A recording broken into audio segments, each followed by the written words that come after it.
Hey guys, and welcome to the second module, part 2, Sourcing Made Easier with Marter. So I wanted to make a whole kind of chapter on this tool, Marter, because it is such a game changer for selling on Walmart. So really, before this, there wasn't a whole lot out there as far as what to use for Walmart. So it's a calculator, it has data, it's just really like an all-in-one tool. And I wanted to make a chapter all about it just because it's going to be that important for selling on Walmart. So first things first, let's take a look at some products. So I'm using Nepetto here, and I found this CD, and so I loaded the pages already. I'm under the Amazon to Walmart flip section. So if you quickly go to Walmart, you can see that this is $16.44. And on Amazon, it currently costs $7.98. So off the top of your head, you're kind of like, well, I mean, there should be a little bit of money in there, right? You would think so, but how do you know? So before, I used to either use Seller Amp and kind of just like guesstimate, or I would just, only look for like home run products that I knew I'd be making money on. But luckily, with Marter, which is definitely a game changer of a product, we can see all of that information as well as the data to see if this is something worth buying. And what I used to do too is kind of vet the product on Walmart. So right now I can see there's no reviews. So that kind of means, it's a slower product unless it's new, but kind of looking at the CD, this looks to be an older product. So that's one thing I noticed right away. I do see it is sold by a third party seller, which is a good thing. And one thing to note too, it is sold and shipped by this seller. So it's not a WFS seller, which means if I came in at a higher price, so I could probably come in at, $17.99, maybe higher, I could probably take the buy box because with WFS, we have 2 days shipping. And let's see, this other seller is also sold and shipped by. Okay.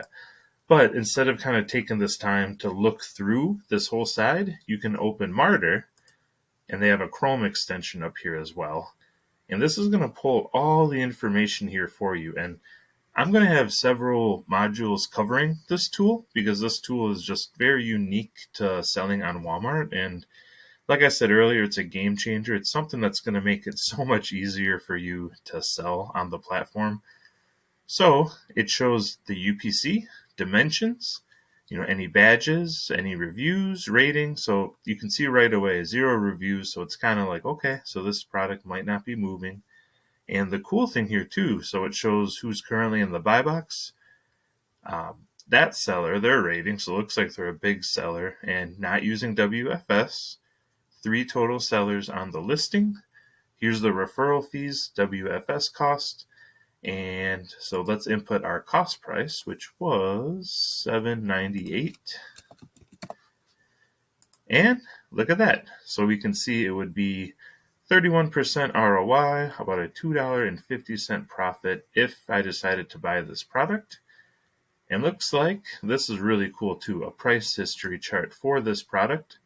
So you can see the last few months, it's really just stayed the same. So that would mean, I bet you this product hasn't moved that much at all. And looks like this seller actually raised it a little bit, but it doesn't seem to have much change. So this is one, I'd probably stay away from, but just having this data to help me make that call is a game changer. And the one thing that's cool too, you could export all this information to an Excel file if you needed to or wanted to. And also it shows if there are any verified reviews, because sometimes, so Walmart can have reviews that come from like other websites or anything like that. So it's not a verified review. So like a product could have 1,000 reviews, but only, you know, 200 of them are verified. So it's like, well, where's those other ones coming from? So that's a game changer of data for you to use, because if you're thinking this thing has 1,000 reviews, you're thinking it's going to be like flying off the shelves. But when you find out only 200 came from, Walmart, that's, helps you make a little different decision there. And this part I think is unique too to Marter is the keyword popularity score. So you can see it's very low and it hasn't changed at all. So this would tell me that this product isn't really moving, so I'd probably stay away from it. Especially with only selling a couple a month, 250 maybe if that price went a little higher, but it just seems like a slow mover. So that's why it's awesome using Marter to be able to get all this data for your purchasing decisions. And the other thing too, like if you're a seller who sells on eBay, you can check eBay out. You can click back to Amazon if you like, or you can even just do a Google search. So let's say, you know what, maybe I can try to get this product cheaper somewhere else. Boom, you can do a Google search, check out Google, and see what else is available. But this is definitely a game changer of a product, and one that I will be discussing a lot more in depth and covering into more details later on in the course. All right, thanks, guys.